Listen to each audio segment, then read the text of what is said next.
Salut à tous. Donc, nous allons voir aujourd'hui comment euh, créer un système, on va simple bien sûr, avec console de génération, comme on va dire un générateur de mot de passe aléatoire. Donc pour cela, avant tout cela, je vais vous montrer plutôt là où vous pouvez avoir le code de tout ce que l'on fera directement dans mon site que je suis en train de. Voilà, donc vous allez sur pgpopdev.com. Je mettrai le lien dans la description. Puis ici dans téléchargement, voilà,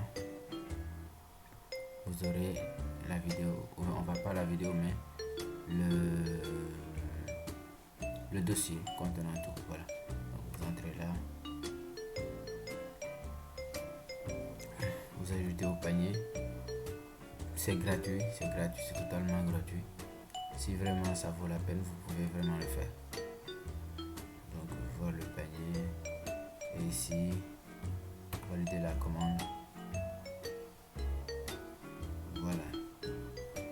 Donc moi j'avais déjà quelques informations prédéfinies, mais il vous faudra mettre le nom, le prénom, voilà, certaines choses.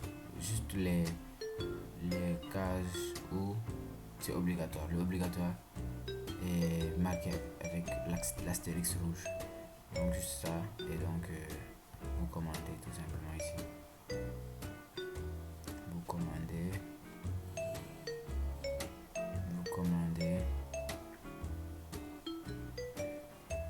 Voilà. Et donc vous aurez ici la possibilité de télécharger. Donc vous faites ceci, comme ça. Vous appuyez là. Et voilà. Le téléchargement est bon. Donc ici on va dans téléchargement. On va dans générateur de mot de passe aléatoire. Puis on dézip. On le dézip rapidement. Extraire les fichiers. Voilà. On appuie sur OK. Donc ici le mot de passe, c'est pjpopdev, PIJPOPDEV.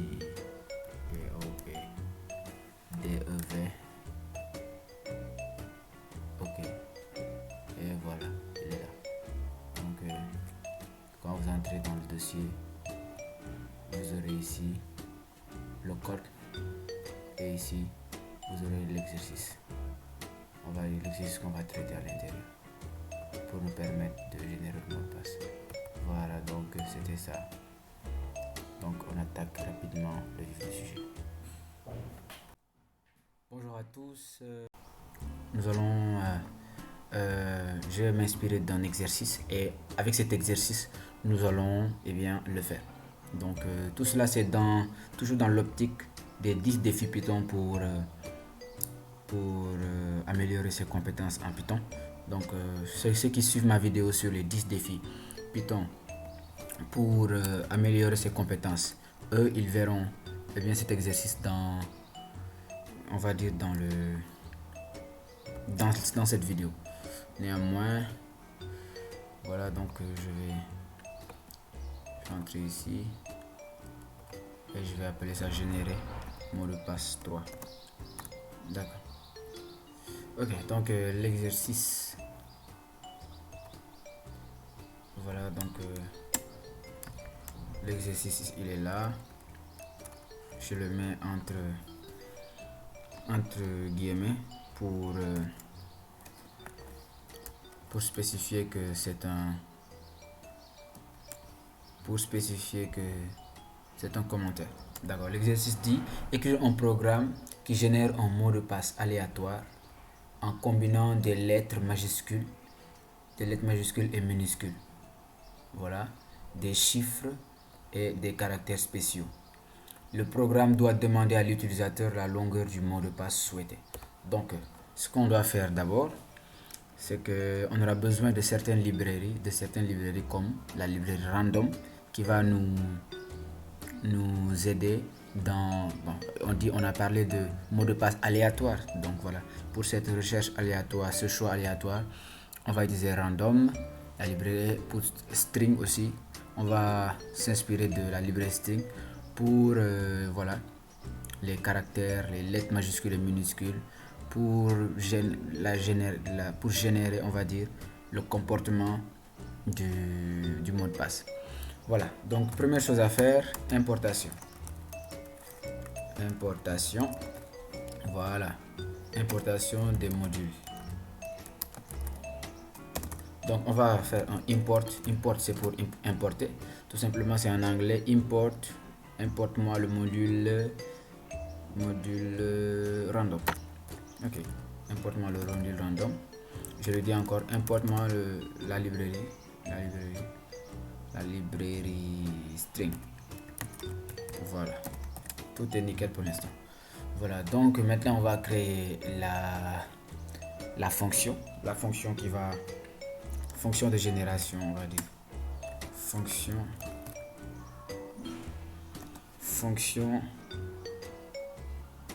de génération de mot de passe. Je sais pas si on dit génération.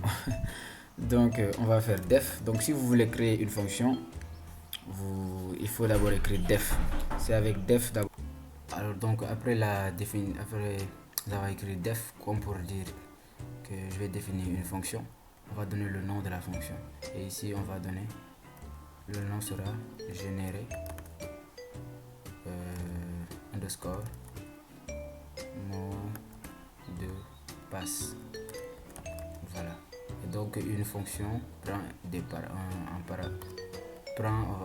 peut avoir des paramètres. Donc ici on va donner un paramètre à la fonction, la taille ou la longueur du mot de passe. Ok, maintenant voilà, je vais expliquer après voilà, pourquoi on a mis ça et tout cela. Je vais expliquer ça. Donc ici, ce qu'on va faire, c'est que je vais l'écrire ici,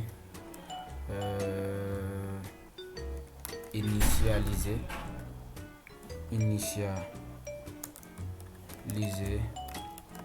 une variable dans laquelle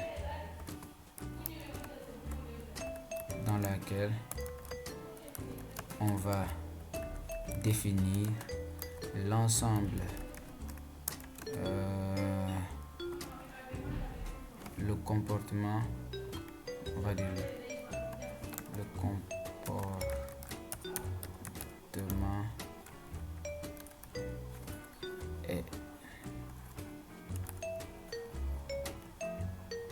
comportement est l'ensemble des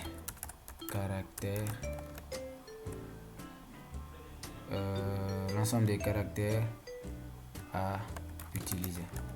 Ok, donc on va initialiser une variable qu'on va appeler comportement, ou bien on pourrait le nommer. On pourrait le nommer également caractère. Donc on va appeler maintenant cette fonction, cette librairie qu'on avait importée, string point. On va appeler ASCII letters, comme pour dire toutes les lettres, que ce soit majuscule, minuscule. Tu vas utiliser toutes ces lettres là. On va lui dire string. On va lui dire maintenant tu vas utiliser tous les nombres. Avec ça, pour cela on va dire digits, tous les nombres. On va lui dire string. Encore maintenant pour les, comment on appelle ça, la ponctuation, les caractères spéciaux, on va écrire string.punctuation. Donc c'est en anglais. Voilà. Donc voilà, ici c'est bon. Maintenant, on va utiliser ce qu'on appelle la compréhension de liste. On va initialiser, donc je vais écrire ça, initialiser un mot de passe, une variable,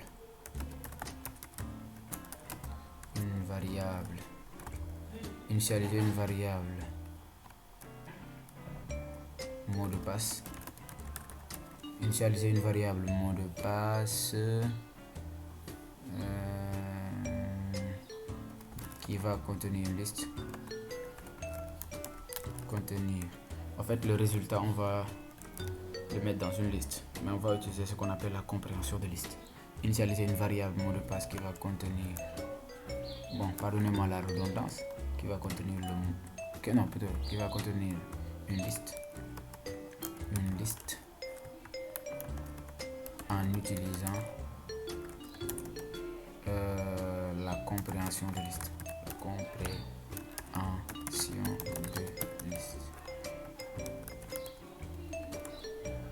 Initialiser une variable mot de passe qui va contenir, donc on va initialiser cette variable qui s'appelle mot de passe. Ok, donc on va, comme j'ai dit, c'est une liste, on va initialiser une liste, et dans la liste on va utiliser maintenant comment on appelle ça, j'oublie le nom, le module random. Ok, on va utiliser le module random, on va dire random. Maintenant on va appeler choice. Quand vous mettez là le truc, je dis variable, donc choice. Donc on va lui dire random choice. Tu vas choisir aléatoirement, mais tu vas choisir aléatoirement où? Et maintenant tu vas choisir ici le comportement. On vient là de dire tous les caractères, l'ensemble des caractères sur lesquels il doit se baser pour générer le mot de passe. Donc ici on va dire random choice comportement. Voilà. Maintenant c'est là que ça va intervenir la compréhension de liste. Dans la même liste, on va dire choisis. Ici dans le comportement, tu dois choisir.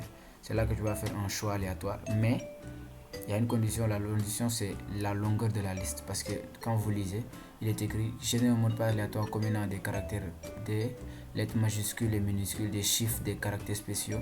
Le programme doit demander à l'utilisateur la longueur, donc il faut tenir compte de cela. Donc on ne peut pas lui dire choisis comme cela seulement, on va lui dire for i. On va utiliser une boucle in range longueur. Voilà, c'est d'où la longueur qu'on avait initialisée ici dans le, comment on appelle cela, on va dire mis en paramètre. Donc c'est cette longueur là, il faut tenir, on va lui dire tiens compte de cette longueur en générant le mot de passe. On va mettre dedans longueur. Voilà, très bien. Maintenant si on retourne le mot de passe comme cela, on aura le mot de passe généré, mais ce sera en forme de liste. Et je pense que c'est pas ce dont on a besoin. Un mot de passe doit être une chaîne de caractères. Donc pour cela, je vais écrire retourner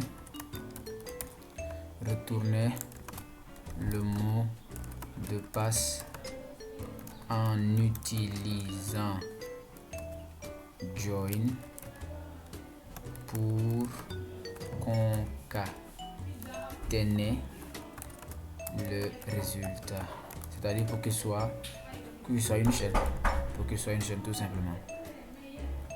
Ok, donc on fait return, on va faire point join, on concatène le mot de passe, c'est-à-dire le mot de passe qui de base est une liste, on le concatène de sorte à avoir une chaîne de caractères. Donc c'est bon. Ce qu'on va faire maintenant, c'est voilà.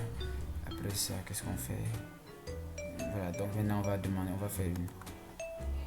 Bon, vous savez que la longueur ici, la longueur qu'on demande, la longueur du mot de passe que l'utilisateur doit mettre doit être en entier. Donc on va faire ce qu'on appelle une gestion des exceptions, de sorte que si l'utilisateur ne met pas en entier, alors voilà, vous comprenez, un contrôle, on va dire. On va écrire gestion des exceptions. Voilà, on va utiliser la try except. Donc c'est ce qu'on utilise pour, on va lui dire essaye ça, si ça ne marche pas, except, mais renvoie ce tel message ou telle instruction. Donc ici on va lui dire ça ne marche pas, renvoie print. On va utiliser ceci n pour faire un saut de ligne. On va dire print il y a une erreur. va dire oups. Oups. Oups.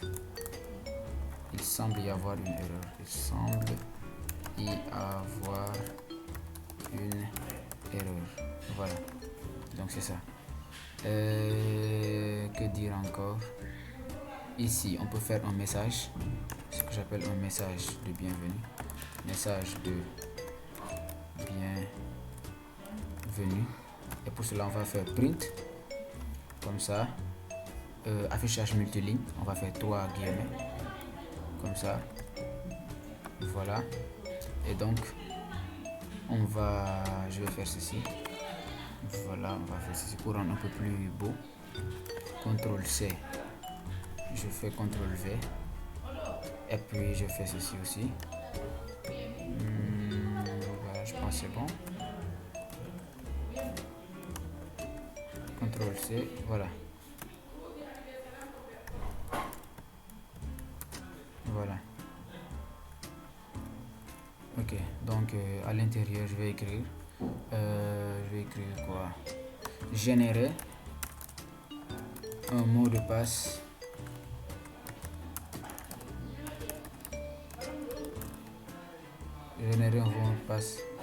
avec notre système.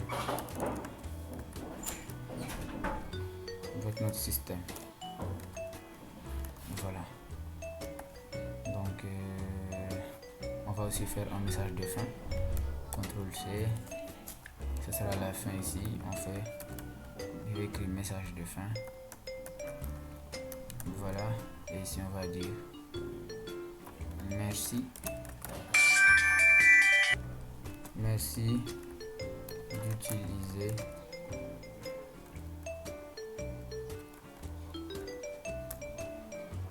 d'utiliser notre système.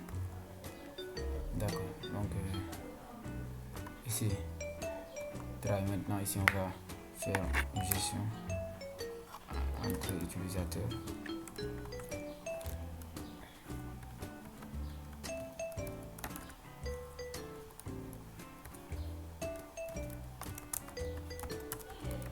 Entrée utilisateur. Donc on va lui dire entrée. On va initialiser une variable. Donc ça c'est le nom de la variable. On va lui donner le nom de entrée utilisateur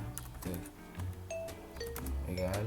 Donc je dis qu'il devait être un entier. Donc il doit être un entier. On va dire int pour lui dire que ça doit être un entier. On ouvre les parenthèses et on écrit input. Input, c'est ce qui va gérer les entrées, comme pour recevoir tout ce que l'utilisateur va écrire. On va encore mettre des parenthèses et on va écrire un message. Entrée la longueur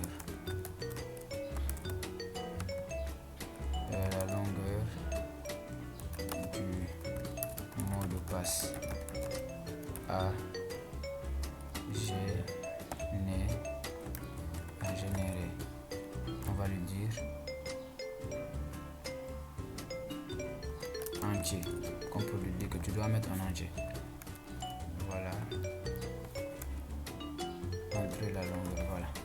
Donc il met la longueur, il met le, comment on appelle cela, il met le mot de passe, plutôt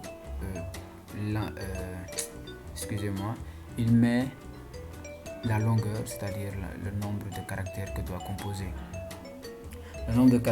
composer le mot de passe. Puis ici, affichage du mot de passe. Maintenant, en affichant le mot de passe, on dit en appelant la fonction ci-dessus.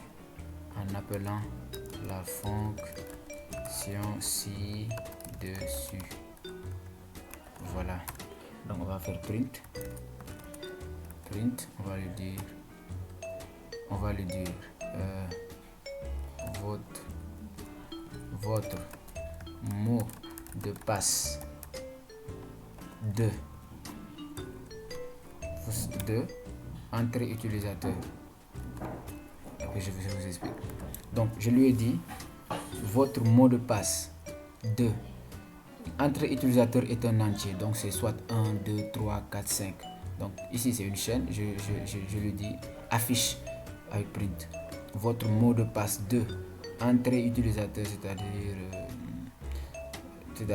peut-être si entrée utilisateur est une variable, donc votre mot de passe, disons de 56 caractères, on va dire de 56. Entrée utilisateur est une variable que l'utilisateur va lui-même écrire.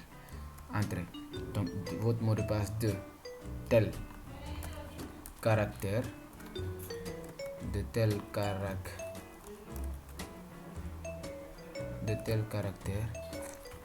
votre mot de passe, on lit est 2 points. Maintenant, on va appeler encore la fonction maintenant d'en haut. C'est cette fonction qui va nous permettre de générer le mot de passe. Voilà. Et on appelle la fonction générer le mot de passe. Mais elle prend en paramètre quelque chose. Elle prend en paramètre la longueur. Mais ici, dans notre contexte, c'est l'entrée utilisateur qu'on doit mettre. C'est l'entrée utilisateur qu'on doit mettre ici en paramètre. Donc on va dire l'entrée utilisateur sera égale à la longueur, tu vois. Longueur sera égale à entrée utilisateur. C'est pour cela on met en paramètre ça. C'est pour permettre que la fonction soit utilisée dans d'autres contextes. Dans ce contexte, entrée utilisateur sera égale à longueur. Donc on va mettre entrée utilisateur. Voilà. Donc je pense que c'est bon. On va faire rapidement là. Voilà. D'accord. On dit générer un mot de passe avec notre système, c'est bien. Entrer la longueur du mot de passe à générer.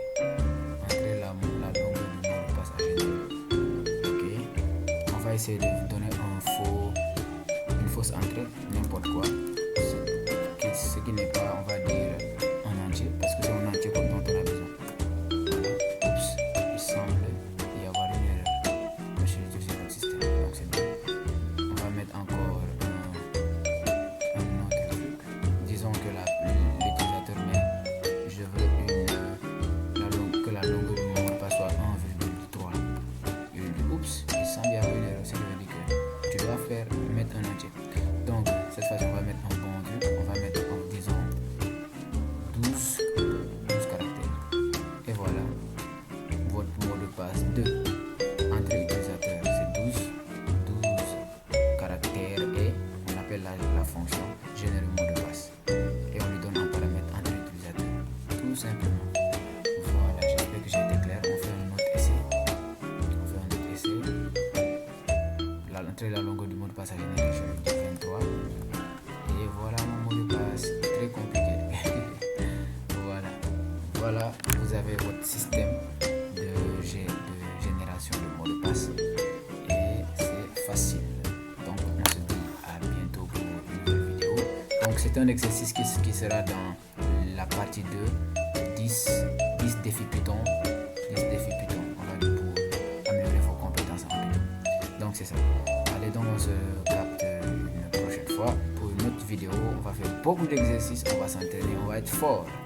Allez, au revoir, bisous.